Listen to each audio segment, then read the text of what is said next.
My name is Steve and I'm a volunteer with Lost Dutchman State Park. The Sonoran Desert features 2,000 species of plants. It has several iconic species.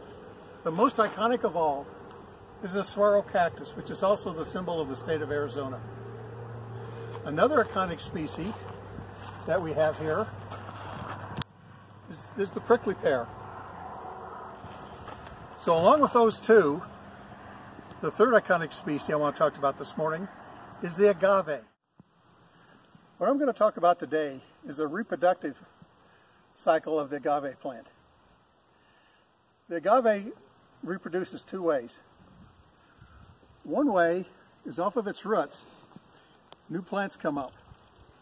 You can easily see here that at least 6 new plants have come up from the original plant. The other way it reproduces is by creating seeds. Besides being called an agave, this is also called a century plant. It's a long-lived plant. It'll last anywhere from 10 to 40 years. But when it comes to the time to produce this stock, the plant gathers up a lot of sugar and energy, produces a stock that's as much as 15 feet tall. And this one is all of 15 feet. The Native American people learned to pay attention to this. And when this plant first started to flower, that's when they would harvest it, because that's what was at its maximum sugar and calorie value. Currently, this plant's used a lot to make tequila. And that's when they harvest it, right when it's full of all that sugar.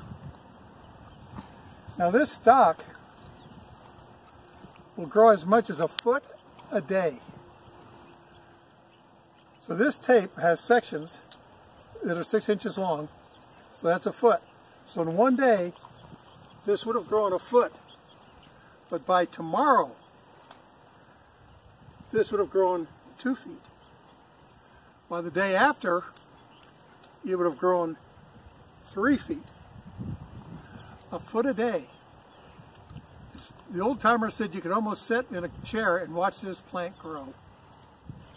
So, this plant is right here in the parking lot at the ranger station at Lost Dutchman State Park.